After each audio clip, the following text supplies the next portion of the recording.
Every business today runs on data, that is, spread across systems, platforms, and partners.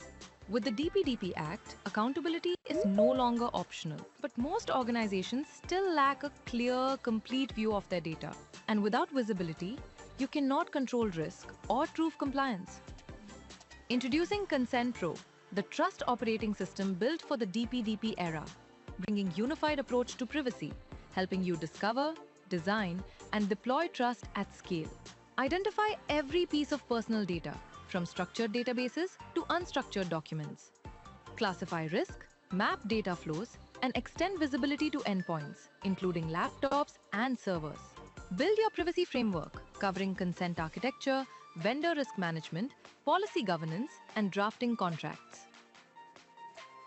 Capture and validate consent across systems, create audit logs, manage consent rights, and breach management. Generate DPDP-ready reports instantly, from ROPA and consent logs to DPI. Consent Pro is built for enterprise scale, handling massive data volumes, complex systems, and millions of data principals with ease. Turn trust into your competitive advantage with Consent Pro. Book a demo today.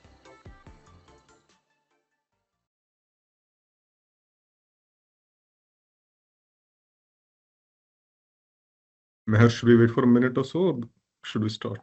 We can start. Great. Great. So thank you, Meher, and good afternoon, everyone, and welcome. I am sure all of us are aware of the DPDP framework with the rules which were notified in November 2025. Broadly, we know that it requires entities handling digital personal data to undertake a wide range of actions, and that too within a set of prescribed timelines, with the principal implementation deadline falling in May 2027. But the purpose of today's discussion is not to revisit the DPDP Act or go into further details into it. I'm sure there has been considerable discussion and content around various channels of which all of us are aware of. But we want to delve a little bit deeper in today to see how this framework applies specifically for the alternatives industry, including the AIF and the PMSs. And the context for that is like within the BFSI sector, large retail products like mutual fund, demat account operations, they function largely through a set of standardized processes, whereas our industry is a lot more different. The AIF and PMSs, the products are more bespoke, investor journeys are more bespoke, they are relationship-led, and the data moves across multiple entities, starting with the distributor, then your service partners, the AMCs, etc. And that brings in its own set of challenges. The number of investors may be smaller, but these are all HNI investors. The kind of data that we access kind of makes the risk high.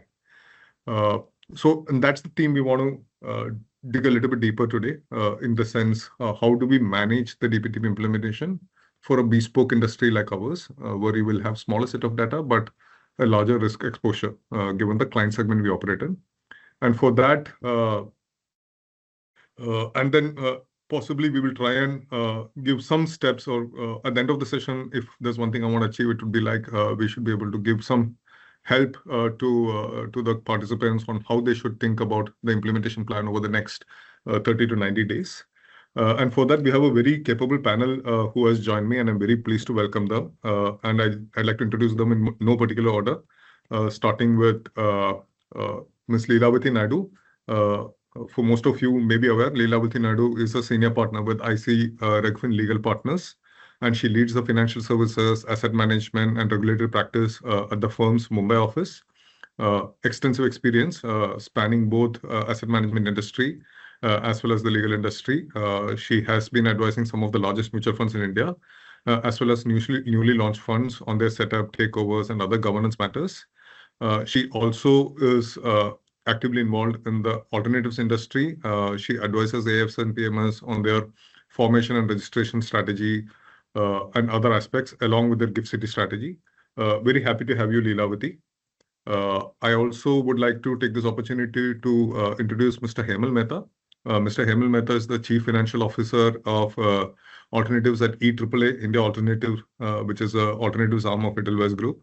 Hemal has over 20 years of diverse experience across several functions, including finance, accounting, tax, and risk and compliance. And with his extensive experience over the many decades, Hemal brings in comprehensive understanding of various aspects of business operations and the ability to navigate different challenges.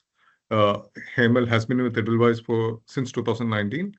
And prior to that, he has had stints with Kotak, Safran Advisors, etc. Welcome, Hemal.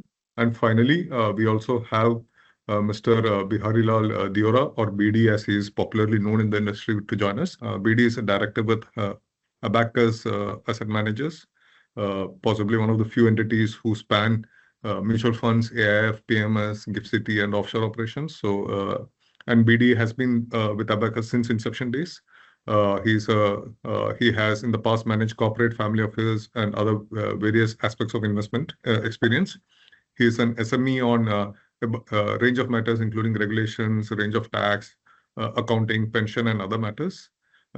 Happy to have you here, BD, and thank you for joining us. So I just quickly set the context, like I just briefly mentioned in my intro, and then I will take it to the team over here. Like I said, it's largely to figure out how should we look at DPDP implementation for this industry. And before we get there, I just thought it is only fair to give a quick primer on what DPDP Act is about for the people who are possibly new to the industry and who are really who are possibly figuring out what it is. And so maybe Leela, if you could give us a quick 2-minute brief on what this act is about and how should people, specifically participants in this industry, look about it, given the context I said about there being multiple players in the value chain, a manager, a distributor, a fund administrator, accountant, custody, CRM platforms, and other service providers. How should they think about split between responsibilities? Who is actually the data fiduciary in the DPDP Act terms, or who is the data processor, etc.? If you could just quickly give some light on that, and then we can go into other aspects. Yeah. Sure. Thank you, Girish and CAMS team for having. So I thought, let me do some deck for you. So is my slide visible? Yeah. Okay. So Girish already covered the timelines. Like, what are we looking for is May 13, 2027 will be the timeline when all the provisions of the Data Protection Act, the Digital Data Protection Act, will get implemented along with its rules. We believe before that there will be few set of more nuances and rules that will be notified by the Data Protection Board. But having said so, May 13 is the timeline. For all the people who believe that we have a lot of time, when it was notified, it was 1.5 years, and today we are standing exactly racing against time, which is 8 months more to go. So I think we need to see it very seriously, because by the time you actually blink of an eye, you will be very closer. Because even GDPR, when it was notified in European jurisdiction, the timeline was 2 years.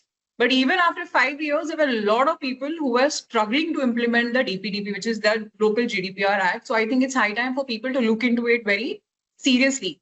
Having said so, during the course of presentation today, we will be using a lot of nuanced and what are a few titular titles and nuances. So I thought, let me just cover a few aspects which we'll cover. What does the Digital Data Protection Act cover? So if you have taken a scan contribution agreement, if you have taken a scan client agreement, a soft copy or hard copy, basically, that does not get covered under your Digital Data Protection Act. But the moment you take a photocopy, but the moment you do a digitization in the form of a scanning, uploading, typing it in an Excel sheet, that data becomes a digital data. And this is what this Act chooses to cover. And what does it cover? It does not cover any information. It covers only the personal information, which means if you do a KYC of an institution, that does not get covered over here.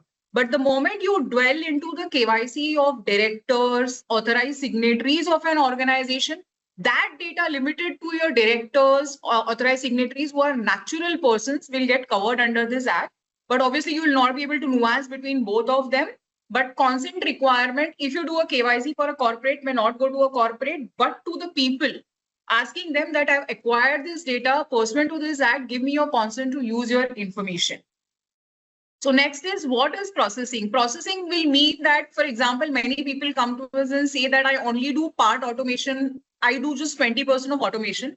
The moment there is a scanning, there is an automation, this Act will apply to that particular data. So don't think that I just use part of it, only half compliances you have to do. The moment there is a digitization, this entire regulations and the compliance requirement will come and hit you. The next is the term that will be used every point in time for you as AIF, PMS, wealth managers. If you are the one who determines the purpose, why are you taking the data? You are the one who is figuring out the means of taking the personal data, then you will be titled as a data principal. So for example, a relationship manager or a distributor is out in the market and he is saying, I am selling a Abakkus mutual fund or Edelweiss or a Aditya Birla mutual fund, then he is going and acting as an agent in the market, then you are the data principal for that particular role. The next is data processor. Who is a data processor? For example, in the value chain, we discussed about a distributor being there in the market, pitching your product. He becomes a data processor for you because he's collecting the data on your behalf, which is a data principal.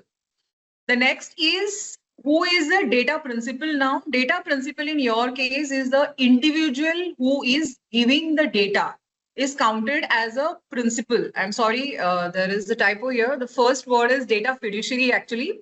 Data principal is the individual who gives the data, sorry for the typo. But here the fiduciary, the AMC is a data fiduciary.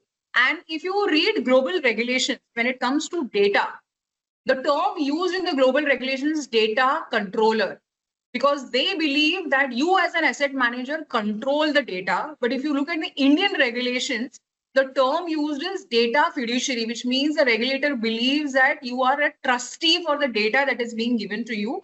So DPDP is more like a trust business for you rather than the one controlling the data for you.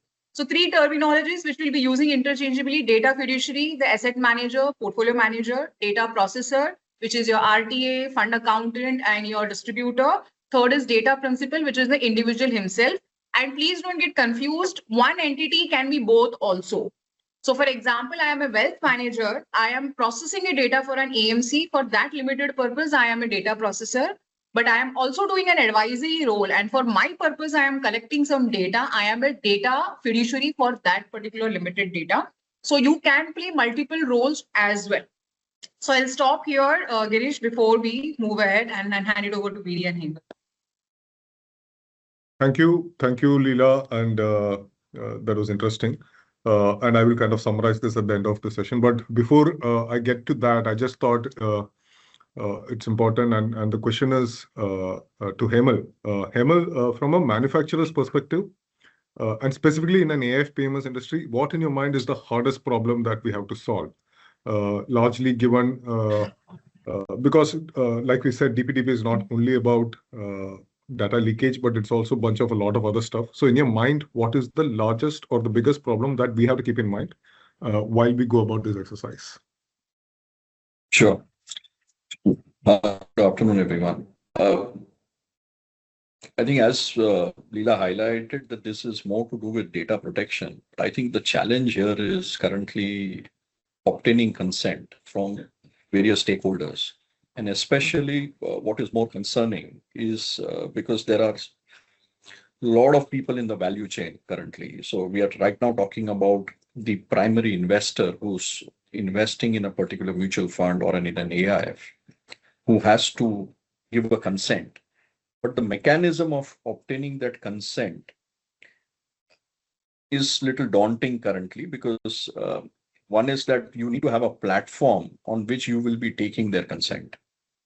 Second, once you even obtain that consent, how can you utilize that consent is also a question currently, which is a grapple for the industry. Not only after obtaining consent and how you use it, an investor can tomorrow revoke their consent. And that's also something which we need to figure out, that when and how will we allow somebody to actually revoke a consent if somebody is given. An investor is allowed you as a manufacturer to basically use their data for certain practical purposes. So the grapple with the industry currently is obtaining consent, utilizing the consent the way it should be, should have a proper audit trail going forward, allowing them to withdraw the consent if at all they choose to move out of that system. It's called immutable data. Basically, once the data is in your system, it cannot be immuted basically. So you cannot just delete it at your whims and fancies, but it is very critical that once the consent is obtained, only then you will be able to delete that data and that audit trail can move out of your system.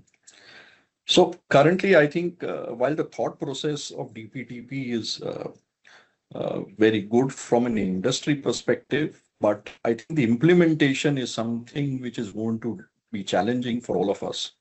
And that is where I think consent management system and also consent intermediaries, so to speak, who will actually, like Consent Pro, for example, will play a very critical role in providing the infrastructure layer for the investor as well as for the manufacturer.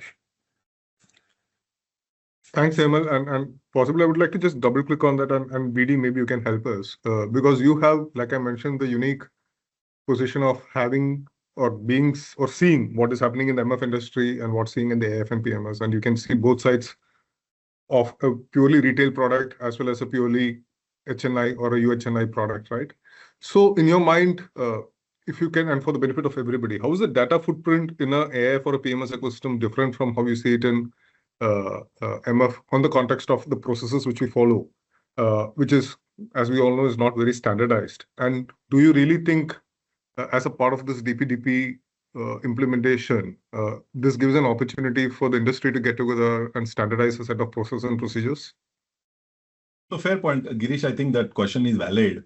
You see, in a mutual fund construct, almost last maybe 15, 20 years, a lot of digitization of transactions has happened. To that extent, 90-95% of the transactions for most industries come through digital channels, right? So you can kind of track the data trail, you can find out where the data is stored, processed, and etc., right? You have common transaction constructs, folios, RTA models, reporting standards, so on and so forth.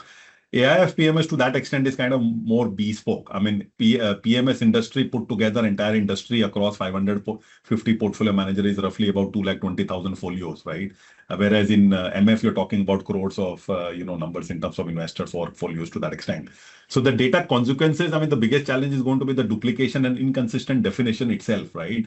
From my perspective, the sourcing is done through a distributor. I might have never met a client. The form might have been submitted to an RTA location or my branch location, which would have been scanned at a local place for which I don't have control and which would have then come to, at a head office. And depending on whether it is PMS or AIF, in AIF, you have two more legs in terms of opening maybe a custody account, like a demat account or a bank account or a trading account. In which case, even though it is opening for the purpose of PMS, it is also a client of a DP and a broking or a bank to that extent.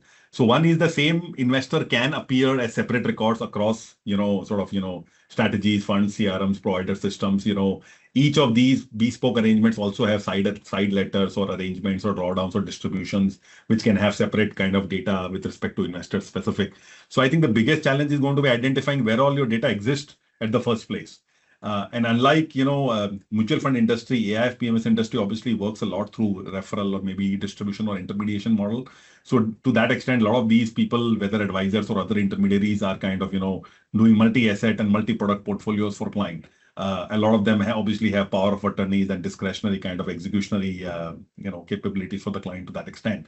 And they expect regular reporting on behalf of client, for this thing. So far, I think the industry had assumed that just because you have done a transaction, you're automatically given the consent of, using your data, whether it is MF or PMS, or why do I need a separate consent for that?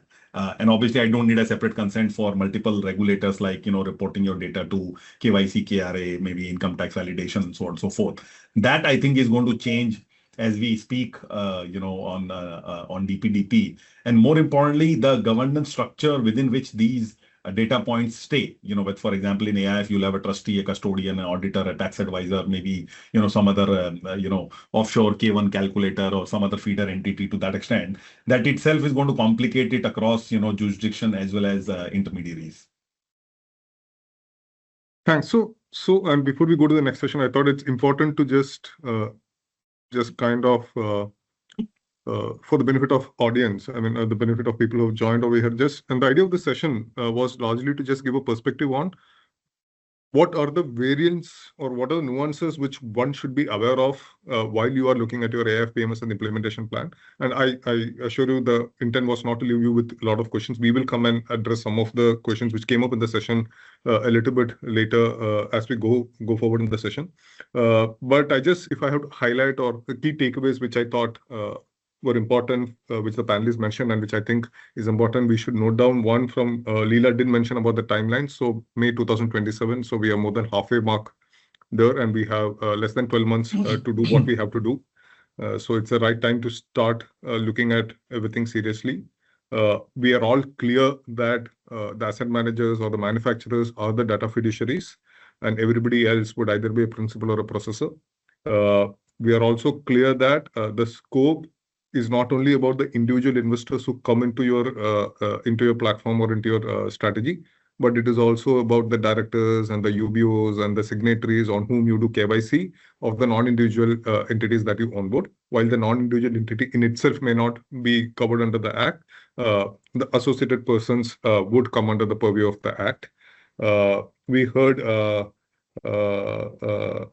Hemal talk about the challenges of collecting, maintaining, tracking, ensuring implementation, auditing consents, and how the data, which for a specific purpose of investment in a particular fund was obtained, is getting used elsewhere, given many of these parties who are involved also wear other hats.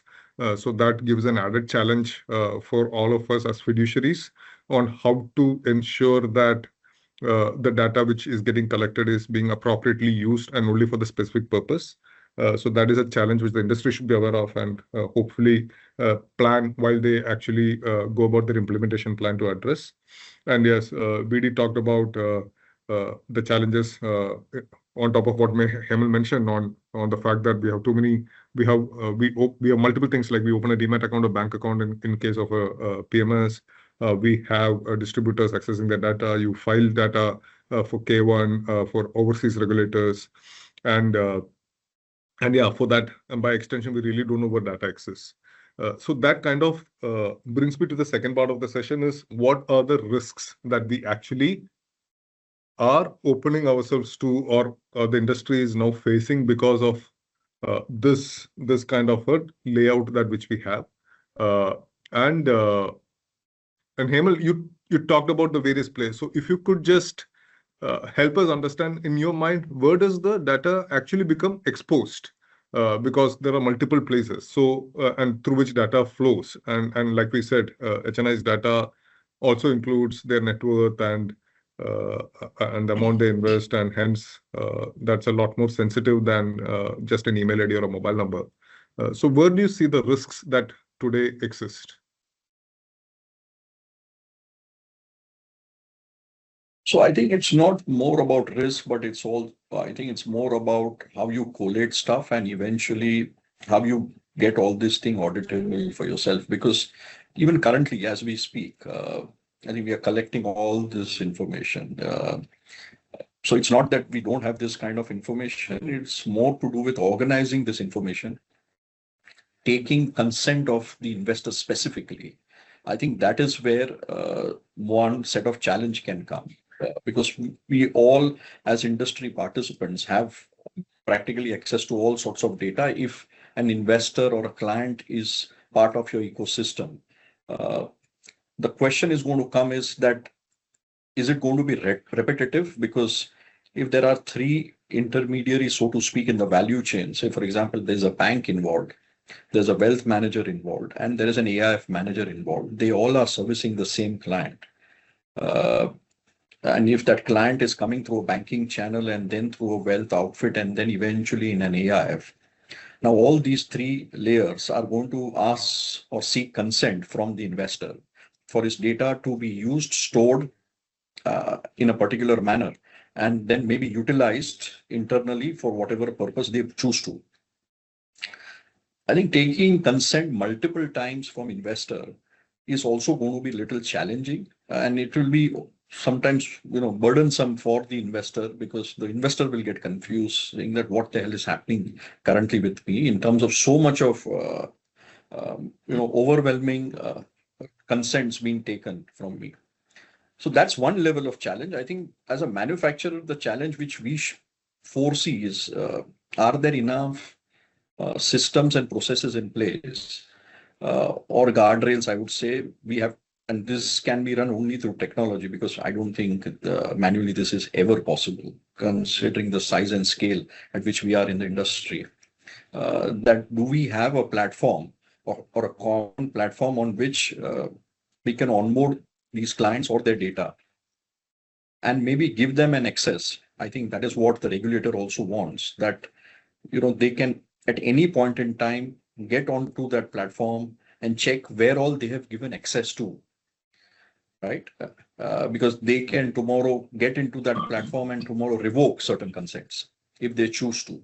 So I think these are a few things from technology or from setup perspective, because this is a new act, and I think everybody in the industry will have to play a role to ensure that eventually it doesn't become too overwhelming for the investor, and also at the same time, as a manufacturer, this is very well audited, because I think the regulators' expectation is that as a manufacturer we can come, question, query, and look at your processes, and it should be easily auditable.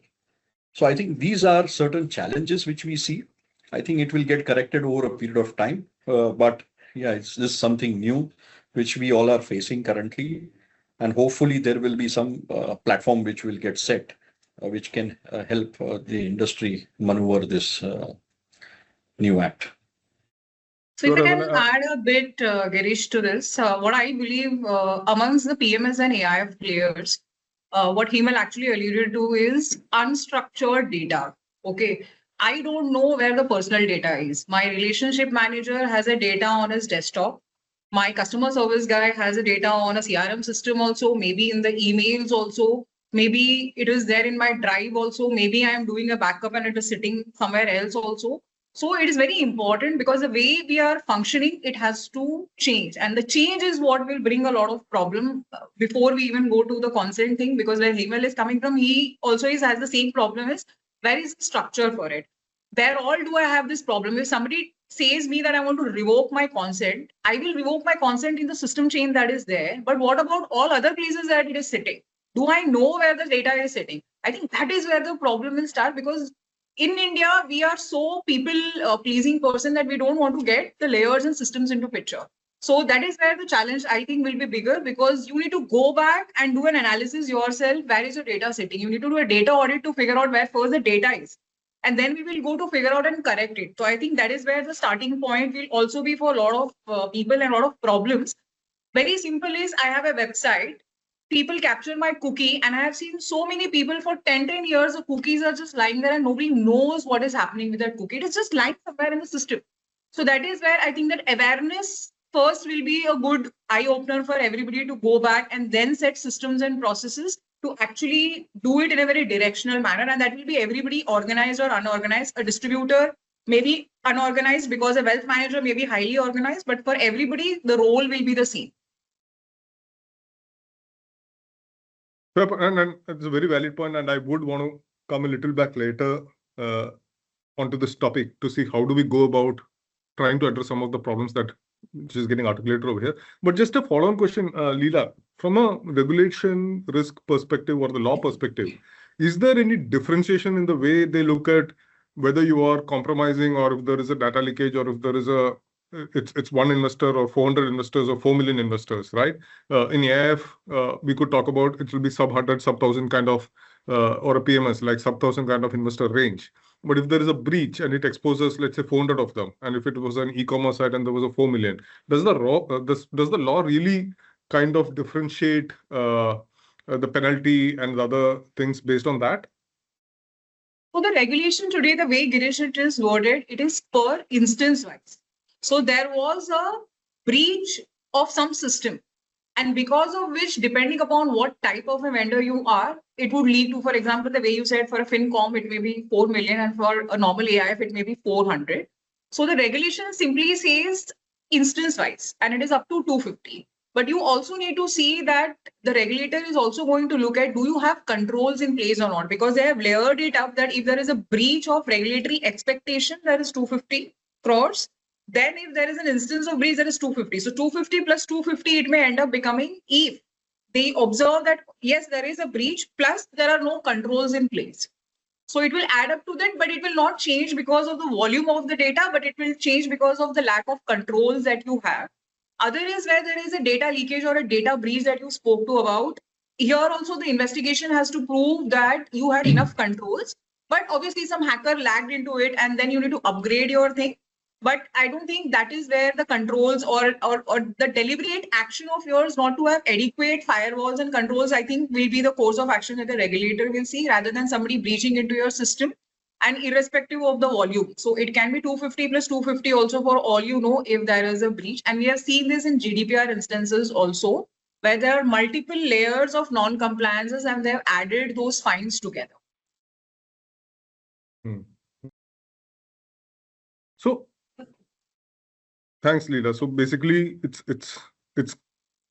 dependent on the event, is what I kind of hear from you.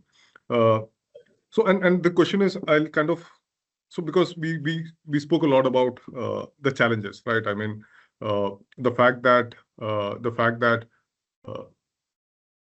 we onboard clients in AIF and PMS, the onboarding itself happens ahead or before the actual investment, right? I mean, there are many cases where you take the documents, then you start talking about the value proposition of the product before you actually convert that into a lead or a sales. And that's where your challenge on when you start taking consents, etc., comes in. And many of the manufacturers don't even know the investor at what stage they come in. It comes much later after the discussions happen. So there's an open discussion, and I would open it up to all of you, and I will also share some of my thoughts. So to BD and Hemal, at what stage should people start taking consents? Because, like we said, it's a multi-part journey. So if, as a manufacturer or a data fiduciary, while the primary relationship rests with you because the investment is coming to you, given there are other parties, how do you think one should approach about designing the way they take consents and monitoring it, etc.? And I'm sure there is no right or wrong answer, but just curious to hear your thoughts and see how and we can take it forward from there. Yeah. See, the problem is where there are distributors or registered intermediaries involved, they are acting as agents of multiple AMCs. So you might go to a client and kind of talk to him about 10 AMCs. You don't know which AMC he is interested in. For me to know that he is my client, he has to kind of fill up a form or, come up to something or at least give me some indication of doing it, right? So my understanding is that, this whole data protection is about existing clients and may not be prospective clients. I might be wrong to that extent, but unless he becomes a client, how will I know that I have a duty to or obligation to kind of protect his data? The only challenge being that here data is being collected before he becomes a client rather than after kind of becoming a client. Globally, I think in Europe, you have seen post GDPR and maybe largely because of other reasons also, there is no individual onboarding which happens. Right. India as a country, we do only individual onboardings. We, in God, we love God, and then the rest, everything is self-attested. But, most of the onboarding happens individually, whether it is centralized KYC, KRA, DigiLockers, government has facilitated all the tools to kind of anyone regulated entities to go and fetch that data on a maybe a information basis to kind of, some of these investors afterwards, right? Globally, that is not the case. There is no centralized database kind of for investors to that extent. So what happens is if you go to a client, a banker goes to a client and say, okay, you want to invest in so and so fund, client says, okay. And the banker will invest on the behalf of the client to the fund. So for the fund, the bank is the client. And for the bank, the ultimate client is the kind of the beneficiary to that extent. I think that, some sort of, that omnibus investing eventually is going to kick in if we start sort of doing more GDPR or, this DPDP implementation in India, because large, distributors or large intermediaries or wealth managers will find it very, very difficult to kind of go and collect this data obligation when they are also onboarding the client data upon themselves, right? So this will also require the way we deal with people to that extent. But my sense is, unless he's my client, how will I know which data to protect to that extent? So it has to kind of, change the way I think we function at all. I mean, rather than asking whether you have a PAN and whether it is Aadhaar linked, I would ask, or rather, do you want to invest? Give me the money first, and then I'll take your PAN and maybe Aadhaar, and then probably try and link it. because it's all about personal data, right? At what stage of point you want to check the personal data is the question. So I don't know how to solve this, but my sense is the European model is what will eventually prevail. So, Girish, I have a little different view here. And, while an intermediary, a distributor would be selling a product and he could be doing it for multiple AMCs. But thankfully, what SEBI has done is basically they've also regulated the intermediaries, right? So you can't be a distributor, just fly-by-night distributor saying you can just market any product of any AMC. Technically. So at least what's going to happen, and the way I'm seeing this is that there is responsibility at every stage. So a distributor going and touching upon any particular client's data, he's definitely, he has to ensure that he's also abiding by the DPDP Act, the regulation, of course, subject to the minimum thresholds and stuff like that. So he has to be looked at independently, because the moment we start tying up a distributor to an AMC, it will become very difficult, because at an AMC level, till the time he is not a client of the AMC, we will have no clue who is touching upon to that client, right? Technically. So there has to be clear Chinese walls in between, unless the regulator tomorrow finds out saying that, okay, this AMC actually hired this distributor to go and approach a particular client.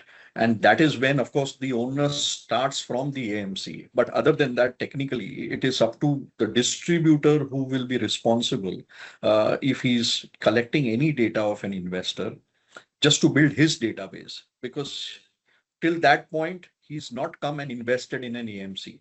Now, the second part to this is basically once he's part of an AMC and he's invested in an AIF, say, for example, the AIF manager, and we've seen that whether it's a PMS, AIF, or even a mutual fund, this whole model works on outsourcing, right? So, say, for example, you've done fund accounting, outsourcing, or the RTAPs and stuff like that.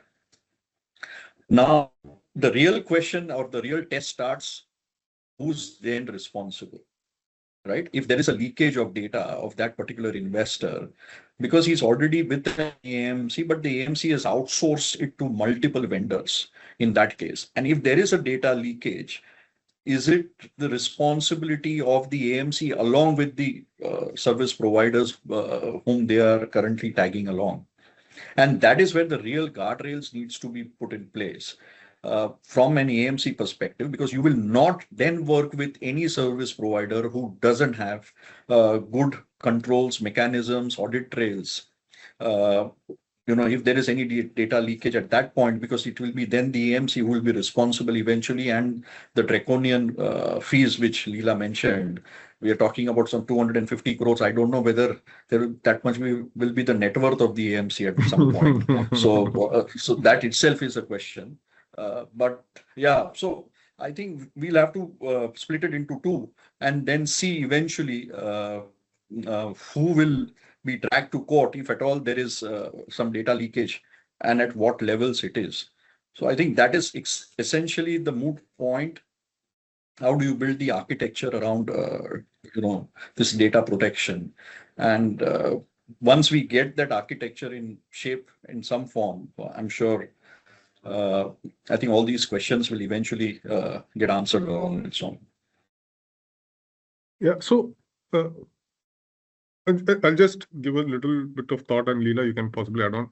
The only point, Hemal, the way I understand it is, as per the law, you need to have a defined data fiduciary, and everybody else would become kind of a processor. So it is important, at least for us as a group, to figure out, okay, if we are, and I'm saying if the law changes, or if the board says that no, the AIMS is not the sole data fiduciary, and every party in that is also data fiduciary, and hence independently liable to ensure that the DPDP compliance is everybody's independent responsibility. But today, the way the law is worded, structured, etc., it is the responsibility of the data fiduciary, which is the AMC, to ensure that their downstream or upstream service providers also comply, which kind of brings the challenge which you kind of said, boss, how is it even possible for a small AMC, at least I won't say so about Edelweiss, but let's say there's a new fund manager who's just launched an AIF or a PMS by himself. How do they even go about that activity, about monitoring, ensuring that the person who is sourcing the business and the outsourced service providers, whether it be an RTA or a fund accountant or a consultant or a valuation agency or XYZ, how do we ensure that? And that kind of brings me to a question, and specifically maybe to you, BD, because you are also part of AppMe. Do you think this is the right time which some of these bodies like a IVCA or a AppMe or a CFO, PVC CFO associations, etc., should step in and kind of do something about it, right? I mean, I know AMFI is doing it in MF. Is this the right time? Yeah. Most fund houses, whether it is AIF or PMS on a standalone basis, are not currently prepared or ready or even aware of what is coming through in terms of DPDP, right? The only thing they're aware of is 250 crore penalty and the timeline. Other than that, I think no, they're not kind of looking at anything at this point in time. But given the nature of the business itself, see, majority of the AIF PMS are owner manager driven kind of so-called AMC, if you were to call it AMC, right? The net worth requirements are lower. They're probably the size of 2 to 3 people to start with. They want to outsource majority of their operations maybe to RTA or fund accountant or other things. So apart from the bare minimum compliance or bare minimum kind of fund management capability, they are not really kind of equipped to handle this entire kind of load itself. So unless the associations step in, and they have to kind of figure out a common way to kind of appoint consent managers, like yourself or maybe anyone else who can figure out how this is working. And at the same time, some of these associations also kind of regulate distributors, right? So for example, AMFI has a supervision capability of mutual fund distributors, and AppMe has supervision capability for PMS distributors. For AIF right now, there is no supervision kind of required from a distribution standpoint. So to that extent, unless the associations come and kind of talk to both the ecosystem players, whether it is manufacturers as well as distributors, this is going to be a very, very difficult task from that perspective. I understand some associations have started working on, but at this point in time, I think there is a lot of conflict with respect to whatever is the data retention requirement for various regulators, whether it is income tax or whether it is PMLA or whether it is SEBI or whether it is any other act, versus the data consent manager itself, right? Right now, ideally, client can kind of withdraw his consent at all points in time. What data you delete, what data you don't delete, what data you keep it for regulatory audit, what data. I mean, and in digital systems, even though the regulatory requirement is for 8 years, you end up keeping data for almost a lifetime, right? I can see a lot of mutual funds saying that so-and-so investor has made 100x return in 20 years in investing in my fund. Now, the regulatory requirement is only for 8 years, but the being invested for 20 years, how do you show that data unless you maintain that information for him? And I'm sure during that time, a lot of things have changed for that investor. So I think the life cycle itself is, has to go through a change. And unless, larger players or associations or intermediaries come in with that perspective, it is going to be very, very difficult to kind of manage this thing. And that includes, exchange, depositories, KYC agencies, KRA agencies, everybody has data. I mean, technically, I can say that no investor can invest in Indian capital market unless he's a KRA, KYC compliant. So as long as KRA, KYC compliant are, they have consent for using that data, everybody else is automatically kind of included. And same case for DMAT, same case for maybe, something else to that extent.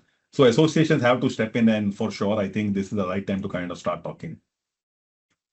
And so BD did mention the word consent manager. So I just thought, so consent manager in itself is a regulated entity as per the DPDP board, etc. But is it really required for AIF PMSs to appoint a consent manager, or is it just one of the possible operating models that they can do? I mean, what does the regulation say? Yeah. You're on mute. Yeah. So consent manager, Girish, will be similar to the way you have account aggregators today. Is basically the investor gives a one-stop consent to somebody, and then whoever he gave a consent, the data gets picked up by those specific. Obviously, you'll get empaneled with those respective consent managers. While we are talking, the empanelment process with the data protection board is ongoing. We don't have the list of people, but that's absolutely ongoing with a very higher threshold of net worth, which is 2 crore as a net worth requirement, and a huge requirement for governance and compliance, because I think even India understands that data is important, and that's the reason the players who come for a consent taking or a consent processor needs to be a very serious player and should have that level of systems and governances to ensure that what consent a data principal gives, it is getting monitored and disseminated and controlled. So I believe it's a very good operational mechanism. And the more we do a system-based consent mechanism of taking a consent, I think that will be highly less risky for the asset managers also. Because imagine you also maintaining a consent data, something gets leaked, something gets breached, something gets deleted for all you know because your system crashed, rather than having a consent manager. If I was in your place and I have to recommend, I will highly recommend go for a consent manager, because there is a trail to the entire system as to how the consent was given to you. While it is always optional for you because there will be a charge that comes along with it, but maybe at the cost of non-compliance, you want to go a very systematic way and onboard such type of vendors who can give you those consents and maintain data. Thanks. So I just want to, I know I'm conscious of time and I want to give some time for Q&A. And for people who are on the session, please feel free to type in your questions in the chat. We'll pick it up towards the end of the session. So before, I just want to get into the implementation plan. So we heard about the risks, the challenges, the fact that possibly industry associations should play a role in trying to define how this entire thing should work for the industry, and the fact that there are multiple players, but a data fiduciary kind of is finally at the end of the day responsible do that. And there's a small point which I think we touched upon earlier, and I think Leela, I think you touched upon it, is about this entire structured or unstructured databases, right? So BD, I mean, if we have to give some sort of guidance to the group over here, and I'm sure everybody will have their own views. What is the first step that somebody should look at over the next 20-30 days? I think the first thing is to identify what your exposure is. And by exposure, I mean data discovery. So one is know what personal data is and where all your personal data is stored. Is it in inbox? Is it in some Excel sheet? Is it in some, kind of, CRM software? Are people using WhatsApp Business for sharing statements? Is it there? Is it in a scanned KYC file, which is, kept, somewhere else? Is it uploaded in an XML file? Identify your data, where all it kind of exists, and kind of have that exercise at least to identify, okay, this data is covered, this data is not covered. We are not talking about confidentiality and non-confidentiality. We're talking about, PII and non-PII. Like confidentiality arrangement is anyway part of, overall your information architecture. But I think identifying PII and non-PII itself would be the first step. And then where all it exists and who all has access to it and who all should have access to it. So, and Hemal, what about, I mean, that's the first step. And what else would you like to add something to it, Hemal? I mean, what should people think about for the next 60, maybe 30 to 60 days? So one is data discovery, figuring out what is the lay of the land, if I can put it like that. I think it's important to have a more leaner structure when you are addressing your clients or investors, rather than spreading it all over basically in the organization. I think currently a lot of organizations, the data flows everywhere in multiple channels and in multiple teams. I think it's better to have a more leaner and organized structure. Data architecture will be the key in this particular case, where you have to sit across and analyze that, when you onboard an investor, where all this data is basically getting used, internally as well as externally. And then internally, you can address it immediately by making it a little bit more leaner. And you can say that, look, you don't need to have all the information of the investor to be used internally. Only maybe one set of information is sufficient enough, and you restrict the other access. And when this data moves out from your system to the external domain, to your service providers, like the RTAs and the admins and all of that, I think you need to have strict contracts with them, and also ensure, and you should have this DPDP clause and all of that, saying that, you'll have to have indemnity clause and various other things, so that, you're well covered.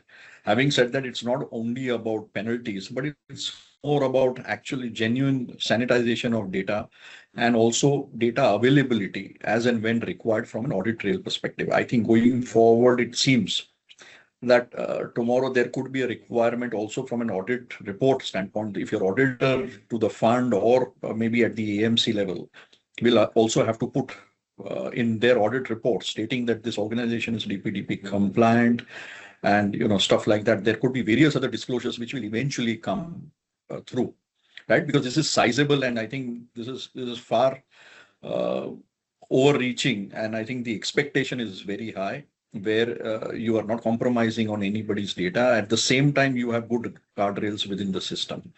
So I think it's an evolving thing, Girish, but I think the sooner the industry and all of us get onto the drawing board and decide how we need to plan this out, I think it will be better for all of us. Yeah.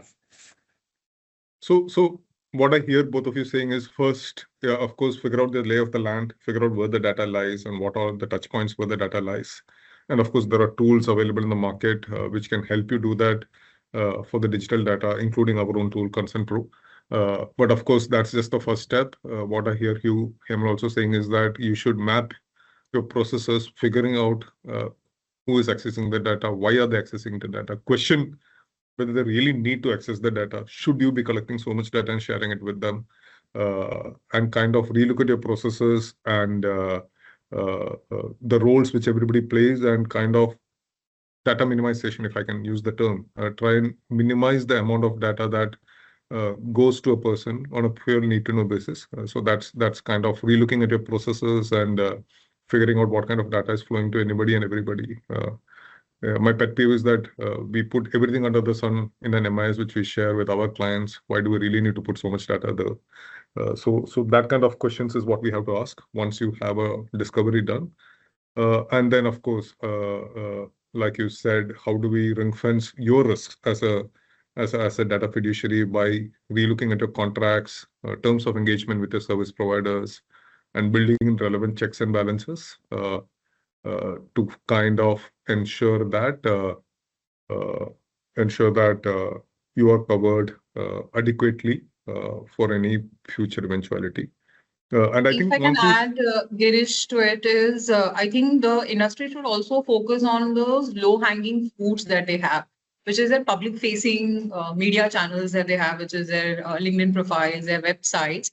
For the fact we know that GDPR, a lot of fines have been picked up for many people for not having the basic hygiene on their websites also. So that is a starting point also. While all these things will take like 5 to 6 months for you to do, I think the compliance team should start looking at the public visibility also, because that's very easy thing for even the digital data protection board just to go on your website and see the basic hygiene is missing. Okay, release a show cause notice or release an adjudication warning that they have. So I think people can, obviously there are a lot of areas, target the low-hanging fruit also equally well, which is the public one, while focusing on these important, because these are changing processes also. And when you say this, I'm presuming you're talking about the kind of disclosures you put over there, the compliance angle. Yes, privacy notice, link, your data protection yeah. officer, website, moment have a clickbait over there. There's a timing consent. You're going to accept a cookie. A lot of people, a lot of AIF managers who have the website, they don't give even a cookie notice also. So maybe that is the right time for you to build up your cookie notice to say, okay, I am collecting a cookie and where all I can use it. I think those basic things can be started because that cleaning up is much faster. And just a follow-on thought, because we also spoke about consents and where do we actually consent, take consents, etc. And so the quick question I had is, and BD, possibly you can take this. Does it make sense to kind of bring your service providers as a key part of this implementation plan? Because in mutual funds you have 2 RTAs, right? I mean, in PMS, most of your you have Well Spectrum, maybe Mildsoft. Like there are 2 or 3 dominant players in AIF, and you have maybe 2 or 3 dominant RTAs, 2 or 3 dominant fund accountants, etc. So which eventually means most of the customer data kind of flows through them, irrespective of whether it is one of the 200, 300, 400 AIFs or PMSs which are operating in the country.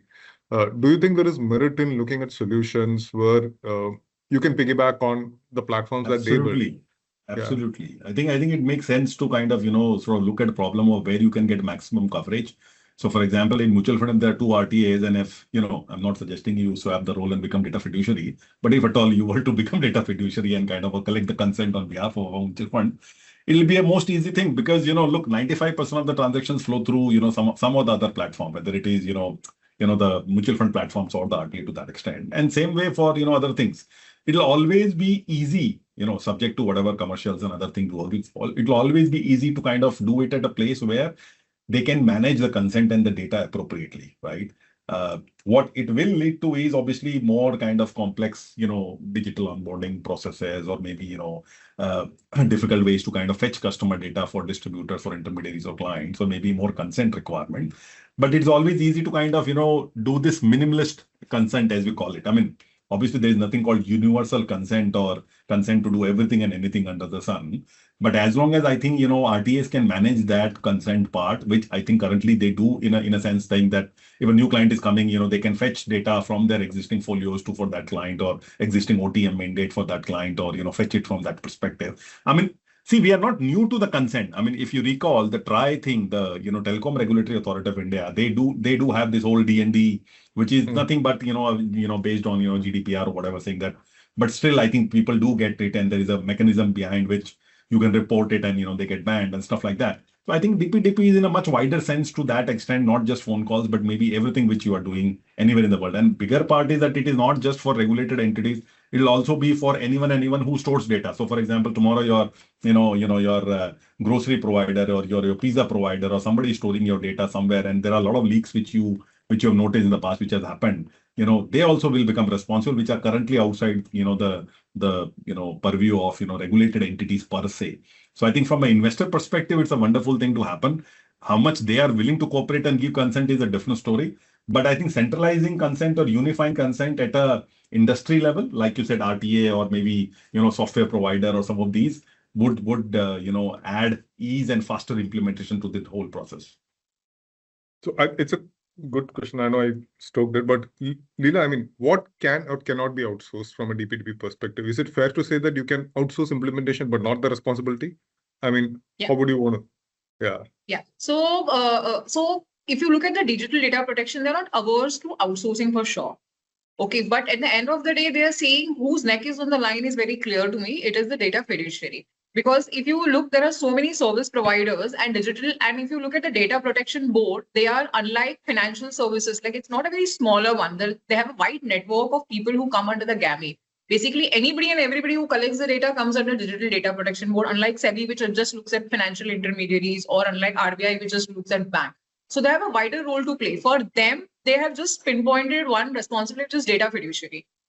Data fiduciary, you in turn ensure that other people follow the compliances for you. And that's how, if you as a data fiduciary are outsourcing your data, please feel free to do that. But certain nuances, like your core responsibility, like don't let a data processor decide the usage of your consent. You should decide where the data and why the data will be used. Second is the responsibility still stays with you to ensure you have a tighter agreement with the data processors to ensure that any leakage which comes to you. So as rightfully Hemal pointed out, the problem will be problem of too less people who are actually geared up for DDP. So how do you ensure that you use the data service providers? Because you need distributors. The system can't collapse on May 31st, right? Like on May 13th, the system just can't say, I will not work. I need those bunch of people. So how seamlessly we operate is very important. But as you rightfully said, the responsibilities will sit with data fiduciary. Hence, it's very important. And data fiduciary, as you rightfully said, just 2 people, 3 people who have just taken a fresh license. You can't expect them to have so much of inbuilt systems, people and processes to check those compliances. But having said so, have a good insurance cover, have a strong agreement being worded, because I'm sure slowly people will get warmed up to these clauses in their agreement. Today, there will be a pushback, but I'm sure slowly and steadily people will get warmed up. And plus consent managers, and I'm hopeful that there will be more rules that will come in, which will give more clarity as to exactly where is the thin line for it. But till that time, you have to depend on outsourced vendors. You can't do everything in-house. So, Faban, and before we end up, I think broadly what you're saying is you can take help in implementing DPDP through outsourced vendors, but finally ensure that all your concerns, etc., are covered as per your internal guidelines or your thought, because finally the question will come to you. And of course, you can take about specialist vendors to help you reach there. Great. Good session. I want to leave some time for Q&A, so I would wind it up here. Thank you, BD and Leela and Hemal for sharing your thoughts. I will just go to the questions, and I will possibly direct it to one of you, depending on whom I believe is best. But others do feel free to chip in. The first question is from Madhavi. With the upcoming timeline on concern manager approaching in November 2026, request to guide what course of action is required from PMS and AIF prospective to adhere to the compliance requirement. I think we broadly covered this, but just to clarify, there are two timelines. There is November 2026, which is for the board to be set up and start giving licenses for a concerned manager. For the fiduciaries to comply with the regulations, the timeline is May 2027. So effectively, your timeline is there till May 2027. And what should be the next steps? I think we talked about the next 30 to 60-day action plan, which is start figuring out your lay of the land, figuring out where data lies, who all is accessing data, and why are they accessing the data? Should they access the data? Put your processes in place, and then look at your public properties, which Leela talked about, and see what is there. Take help from consultants or entities who are in this business, like CAMS Consent Pro. We have a subsidiary which is doing this business. Reach out to us, and we'll be help you to walk you through the next steps. There's a question from Burzin. Just to want to reconfirm that given an AIF collects LP KYC data and given the legal obligations under various laws, that explicit consent provisions do not apply, as also the ability of an investor to revoke or forget. Of course, the need of safekeeping, etc., would apply. Okay. Leela, do you want to take that? I'm sure not. Yeah. In this, you take a consent, but the consent will be towards compliance. So the consent itemized description for that will be towards completing the KYC and AML requirements, which are there regulatory prescribed. Obviously, when the investor comes back and there is no other usage of data that you are doing, and if the investor after 8 years of terminating because the timeline given under the AML regulations is that your accounts have to be maintained for 5 years after closure of the account, right? Not in toto. When there is a relationship going on, you just don't cancel. And the investor comes back and says, please delete my data. Then the data that you need for the regulatory purpose, you will retain, and everything else you will have to delete from the system. So even for the purpose of KYC, if you take, I don't believe that the consent requirements don't apply. You have to take consent. Maybe the itemized description is just to do the AML KYC compliance as may be regulatorily required, but it does not let go of that. Thank you. Then there is a question, what is the recommended system to build to protect and control mechanism? Oh, I'm assuming you're asking about the DPDP implementation. What is the recommended system? Yeah, I would say Consent Pro, but that's because it's our system. But please feel free to evaluate what is there in the market. There are platforms which will help you the end-to-end implementation. There are quite a few platforms which are there in the market. We have our own platform, which is called Consent Pro. Do feel free to reach out to us. So Girish, see, Consent Pro is from taking consent and maintaining consent. The protection of your own data, anyway, you have to do it separately with your own IT system or otherwise, right? Yeah. So Consent Pro is not going to kind of secure your data. Consent Pro is just helping you kind of get the consent and keep a track of it, correct? So to that extent, just differentiate between your regular kind of data security from, CSCRF, SEBI cyber security framework, and a consent management thing. Right now, we are all taking consent, but on a paper format, which is not able to kind of revoke to that extent, right? So that tool is a separate tool altogether, just from a consent perspective, but that has no way anything to do with, protecting your own data through cybersecurity and other mechanisms of leakage. Like consent mechanism is not going to help you prevent leakage. If your malware is there, it is going to leak, right? So that is a separate obligation altogether. Very, very valid point, BD. So to whoever asked the question, two aspects. One, your own systems, platforms, processes. There is a very detailed guideline which SEBI has given, which is SEBI CFCRF guidelines. You should be complying with it.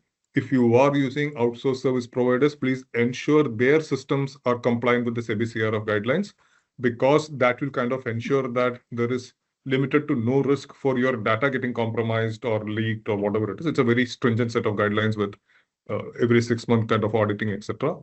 But yes, while that will take care of your data protection for now, how do you demonstrate it to the regulator once the DPDP Act comes in place? There are platforms which has been built, which will help you do that, which is taking concerns, monitoring concerns, grievance redressal, how you file the reports to the ROPA reports, etc. That is where the consent management solution comes in place, like Consent Pro and other platforms in the market. So thank you, BD, for pointing that out. Two different aspects. Your own database, you should independently see if it is SEBI CFCRF compliant, or your outsourced service providers databases are compliant. And for your consent management solution, you could look at these platforms. Can data discovery be automated process? I know the answer, but if somebody wants to take it, I'm happy to defer it. So yeah, it is quasi-automated. There are platforms like Consent Pro which will help you discover data across structured and unstructured database. Structured means your cloud database or your Oracle database or whatever it is. Unstructured database are Excel files, Teams chats, PST files, CRMs, images, scan, etc. But they will get you 80% there. They will not get you the 100%. For example, if the file is password protected, some of these platforms cannot open the file because it is encrypted and read it. And that's where your human intervention will come in, which is once they help you figure out this is where the data lies, or there is possibly where the data lies, you will need your teams to step in and kind of, like Hemal mentioned, figure out should the data be there, why is it there, should we continue keeping the data there, can we just remove it from that particular Excel file or CRM or desktop or PDF. If the investor is already onboarded and the units have been allotted, why should I have the scanned copy of the images with me? All of that questions you should ask. So there are tools which will help you get to that stage. But then, yes, the final leg is what you will have to do based on your own this thing.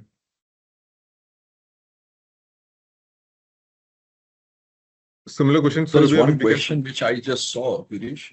I just saw one question and I'll just answer that. Basically, I think somebody is trying to understand, should we change our current contribution agreement? Actually, that's the onboarding document which a client would sign up in an AIF. I'm presuming that most of the contribution agreements would have a privacy clause saying that, look, this data will be utilized only for XYZ purposes. But I think what has changed in this DPDP is basically setting up kind of a platform where you're taking a consent electronically, technically, while of course you can do a physical signature and say, okay, he's consented on XYZ, but at the same time giving an option at any point in time for an investor to revoke his consent. And that is where I feel that, to have an application or a system in play will be very critical, because one can always think about saying that, do you require a system to do all of this, right? Do you want to give an access to your investors to come on an application and basically revoke if they have given a consent, or basically first you take their consent through, say, a consent pro, say, for example, where it gets captured in which is auditable, technically saying that the investor himself has given a consent, and there will be a lot of disclaimers saying that nobody has pushed him to actually give this consent and stuff like this. So there are a lot of disclaimers around that. So I, as an investor, will come on a platform, will click a button, and I think Leela mentioned about the cookie part of it, which everything gets saved in it, so for a future reference. So this is basically kind of a digital footprint, and everything is online, versus the contribution agreement part of it, where there is anyways some sort of approval being given. So I think we will also have to look at it from that perspective, that only by having a clause in your contribution agreement saying that, okay, I have given my approval, and maybe an investment manager thinking about it saying that I already have an approval in a contribution agreement, will it suffice or not? At least to my mind, it may not suffice, because you will have to give a full platform for somebody to even revoke midway if required. So hence, maybe an application is an essential thing for this act, at least. Yeah. And just to add, Hemal, the regulations are also very clear that for consent, it can't be clubbed with other terms and conditions. You need to provide a specific notice for it, and they need to have a very itemized way of giving a consent. So you may not touch the main core contribution agreement or the client agreement, but there will be a docket. It may be a digital docket or physical docket that you guys can, but you will have to give a separate privacy notice and take a separate consent. You don't embed this into a part of it. Obviously, as part of hygiene check, you should ensure that don't onboard a client without having this consents in place. That may be a pushback that if you do. Otherwise, what will happen is you will onboard a client and the privacy notice will keep on coming for like ages to come, and it may never come for all, and there will be non-compliances. But having said so, don't club with your existing TNC. The regulations are very clear about it. Is it possible to have something like a FATCA thing, which happened in the industry where KRAs are storing FATCA and everybody's downloading with the consent thing, that, you investors giving consent to KRA and all members of KRA are then downloading something of that sort? Either maybe the we'll go to consent 100% manager is the physical. drive for it. Yeah, absolutely. The consent manager, KRA system, the KYC, KRA agencies themselves are data fiduciaries now. So I don't think they're the one who can do it. But yes, consent, if they become a consent manager, then actually it will club together and it will be a very good combination. You're absolutely right. Okay. Okay. Yeah, the only challenge is fiduciaries can't be consent managers. So, Yeah. so there was an interesting question. In case of a Indian investor investing in offshore funds via Indian distributors, Indian investor investing in offshore funds via Indian distributors, will the offshore funds be data fiduciaries be covered with the ambit of the law? Leela? So the regulation, the way it reads together, it talks about the regulations will apply only if the products and services are offered in India. So if the offshore fund is outside India, the offshore fund will not become a fiduciary, but the distributor who is pushing in the data or collecting the data will end up becoming a data fiduciary in that case. That's the way the regulation today reads out. But offshore regulation, no, because you can't go out. You do not have an extraterritorial right to actually go out and pull another entity. So I don't think that's the case. So for the Digital Data Protection Board, they want people in India to be caught hold of. So the distributor will get into the radar. There was a question, thanks, and AIFs having only institutional LPs are not required to implement this act? If yes, if they have to implement, to what extent? I think, Leela, you want to take that? So as we said, institutional LPs is not a problem, but the moment you have a one level down data in terms of their signatories and directors, that is where the personal data will get kicked in. Otherwise, institutional data is not covered under the act. But yeah, regulation asks you to collect UBO data, so I'm presuming. Absolutely. So there's no way you will be able to step out of it. Yeah. You can do a DPDP compliant only fund. With no UBO information. Question, there's something on AI with respect to personalized data and simplifying of operations using AI. How do you think use of AI for processing the personal data is valid? Whether that would be appropriate use as per the panel's discussion. Can personal data be used for AI models if you are using AI in your processing? Is the question, I think, if I understood it right. So my 2-bit will be whatever, see, AI, quant model or any other digital technology that you're using is a way of using the data. It is not the final end of the data. So if you say that I will use your data for AI, is at the end of it, but how is the AI going to use? What is the protection that you have? Because many people end up using an open AI, right? The data is prone to huge risk. So maybe a private AI where you are synchronizing the data for statistics analysis, you have to give a reason for it. Otherwise, it's not allowed. So you need to specify the reason. Just writing an open-ended statement that I will be using AI on your data for what?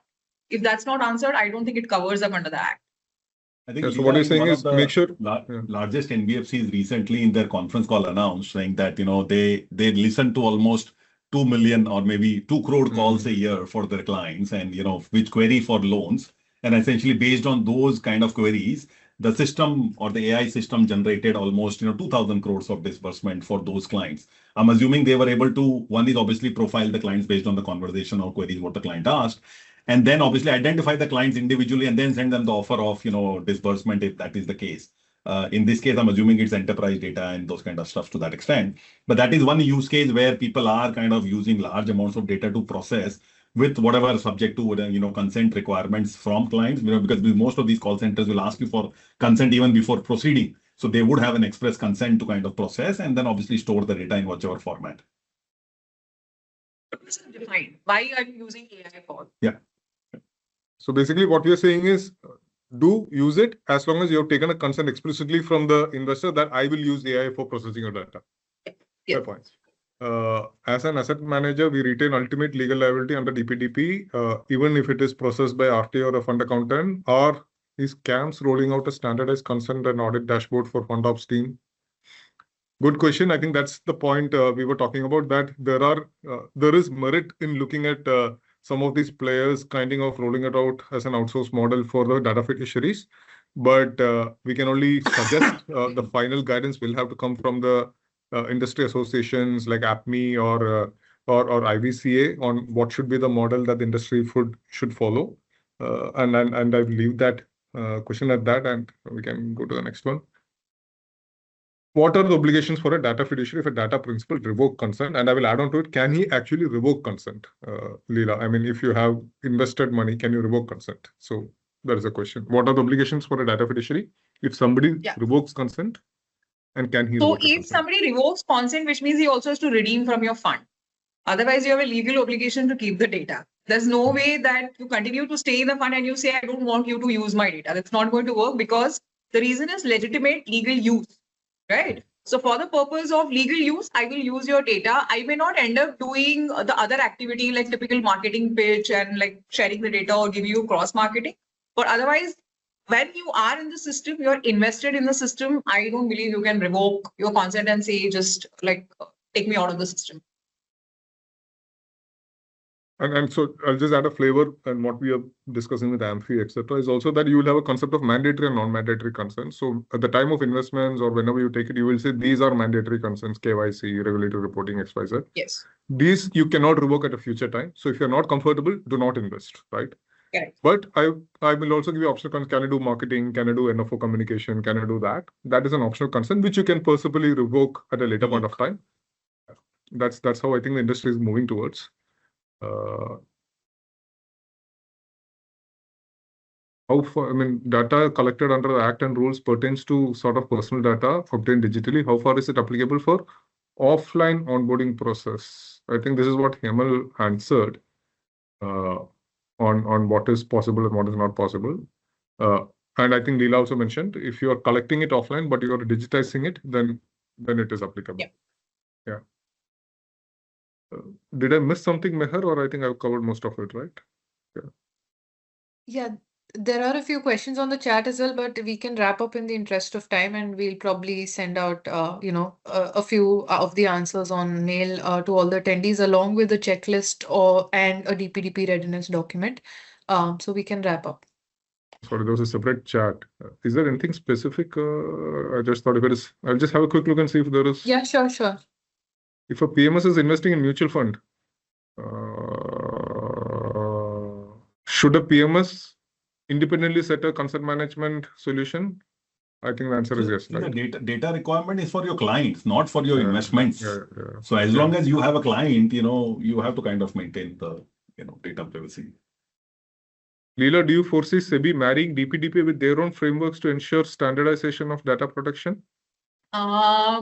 I'm not sure of this because the reason is, for example, recently the incidence was the digital data accessibility. So there was something from Supreme Court where it instructed that all the financial institutions should come up with a framework. So what SEBI did, they just took it and they sent it across without even curating it for the financial intermediaries. Now, financial intermediaries are all over the place. Like I am an AIF manager. I don't have a client-facing website. Do I need to comply? Do I not need to comply? So this is what ended up when you are not the forefront of that thing. AML also, it is in similar fashion. But AML, at least there is a financial guidelines for the AMCs, the portfolio managers, and there is some uniformity across this. For DPDP, I doubt it maybe SEBI will harshly come on the intermediaries and say, please ensure compliance. But I don't think they're going to marry the mutual fund regulations with DP and say, this is how we should go about it, because that's a different department altogether. There's a different board altogether. So I don't think that marrying will happen at any point in time. Obviously, bashing can happen, but not marrying for sure. So regulator is open to receiving suggestions and challenges which you're facing, provided you have started implementing. Yes. So if you have started implementing, go with your questions to regulator and they happily clarify. But until then, you have to comply. Yeah. Because even if you look at the ministry part also, this is Ministry of Information and this is Ministry of Finance, right? So how do they will be at loggerheads when you say like, bring something for us. I don't think that will work because the generic principles will stay. How you curate it across the industry, I think only time will tell. Yeah. And this is one more question, I think, which I thought is important we just cover again. So a lot of intermediaries use third-party service providers such as AML screening vendors, bank account verification agencies to strengthen compliance framework, and they share the personal data to them for that purpose. Under DPDP Act, can such processing and sharing of client personal data be carried out without obtaining separate explicit consent? And I think the following question is, I may have not foreseen such a downward or outsourcing at the time of taking the investment. If I am going to do that, let's say 6 months down the line, 8 months down the line, I decide, okay, I want to outsource AML to somebody else. Can I do it without taking consent from the investor is the question I broadly asked. Understood. No, I don't think so. In fact, when Hemal was touching upon it, I wanted to bring that up because, for example, a lot of investors, they tend to have like a K1 statement or you tend to have some external service provider which has just started using it. The consent will create problem is where you took consent for saying 5 itemized and there is a 6th item coming. You will have to rerun your entire consent process with your clients. Yeah, so short answer is no. Without that specific consent, Yeah. you cannot outsource that activity. If you're going to outsource, you should Maybe take when the consent you before draft it well that you will be using service providers for the purpose of audit, KYC, providing service, marketing, and also identify what all you will do in your gamut of services, accounting, audit. These are all basic things.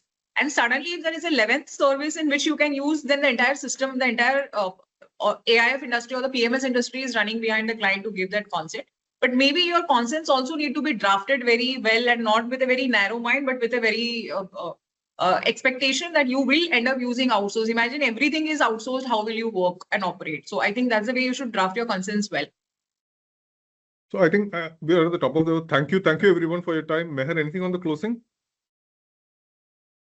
Just we'll send, like I said, we'll send a DPDP readiness reference document and a checklist to all the attendees, and that's about it. Thank you so much for your time.